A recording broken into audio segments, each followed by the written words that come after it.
Clients often call me up or someone in the firm up and ask, am I under investigation? And most of the time when they're asking that question, the answer is probably yes. What I look for when somebody asks me that is, have you been asked questions and who's asking them?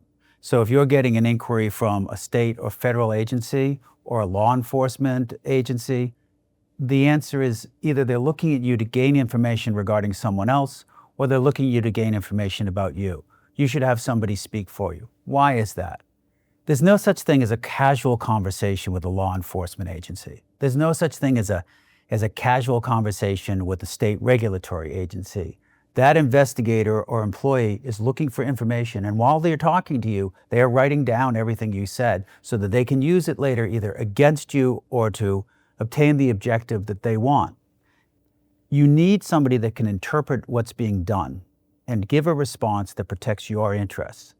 Because the worst client I have is the client who's come to me and said, I just spoke to so-and-so. Then I have to figure out what you said and what risk it made. My advice to any client who's calling me up saying, I think somebody wants to investigate me or is investigating me, is to assume the worst. Thomas Jefferson, a long time ago, created an amendment that gave you the right not to speak in certain circumstances. And I always tell my client, if it's good enough for him, it's good enough for you. You go get somebody that can help you respond in a way that doesn't make a mistake so that you don't find yourself worse off from having a conversation that you just thought were two people talking, when in reality, you were giving a statement that's going to hurt you in some way.